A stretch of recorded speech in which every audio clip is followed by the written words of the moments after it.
Doctor और तो अब दर्द भी घुटने टेकेगा।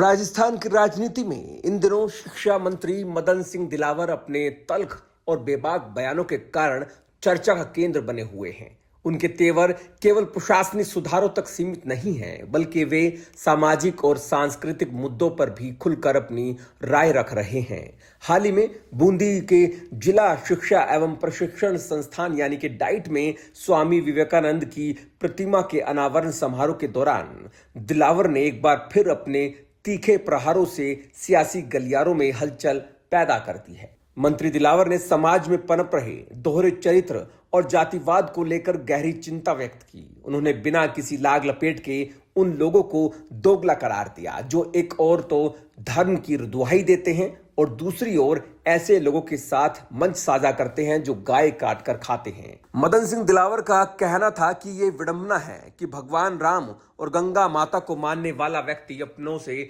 दूरी बना रहा है, जबकि विध्वंसक ताकतों के साथ साठगांठ बढ़ रही है। उन्होंने स्पष्ट किया कि हिंदू कहना सांप्रदायिकता नहीं बल्कि गर्व का विषय है। अनुसूचित जाति और पिछड़े वर्गों की महत्ता पर जोर देते हुए शिक्षा मंत्री ने एक नया ऐतिहासिक दृष्टिकोण प्रस्तुत किया।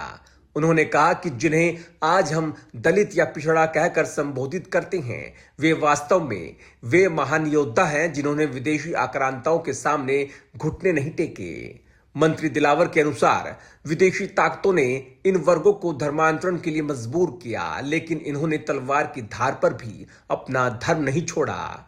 उन्होंने आह्वान किया कि समाज को इन वर्गों का सम्मान करना चाहिए क्योंकि ये हिंदू संस्कृति के सच्चे रक्षक हैं। मंत्री दिलावर ने समाज को एकजुट होने की अपील करते हुए भगवान राम के जीवन का उदाहरण दिया। उन्होंने कहा कि जब मर्यादा पुरुषोत्तम राम शबरी के झूठे बेर खा सकते हैं और निषाद राज को गले लगा सकते हैं, तो आज का समाज ऊंच नीच के भेदभाव में क्यों फंसा है।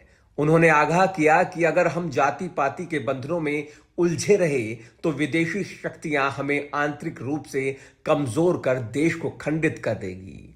उनके अनुसार विवेकानंद की प्रतिमा केवल माला पहनाने के लिए नहीं बल्कि उनके आदर्शों को जीवन में उतारने के लिए है।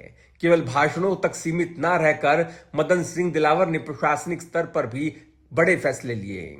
उन्होंने खुलासा किया कि राजस्थान की शिक्षा व्यवस्था को भ्रष्टाचार और लापरवाही से मुक्त करने के लिए अब तक 150 कर्मचारियों को सीधे बर्खास्त किया जा चुका है। उन्होंने साफ चेतावनी दी कि विभाग में काम चोरी, भ्रष्टाचार या दोहरे चरित्र वाले लोगों के लिए कोई स्थान नहीं है।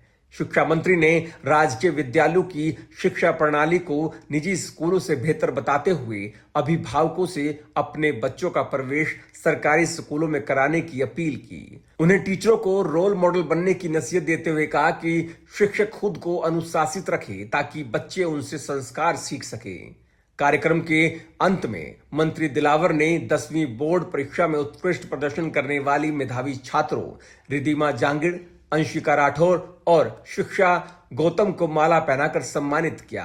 उन्होंने कहा कि इन बेटियों की सफलता इस बात का प्रमाण है कि राजस्थान शिक्षा के क्षेत्र में तेजी से अग्रणी राज्यों की श्रेणी में आ रहा है। मदन सिंह दिलावर का यह संबोधन स्पष्ट करता है कि वे शिक्षा को केवल अक्षरों तक सीमित नहीं रखना चाहते, बल्कि इसे राष्ट्रीय स्वाभिमान, सामाजिक समरसता और कठोर अनुशासन के साथ जोड़कर एक नया राजस्थान मॉडल तैयार करना चाहते हैं।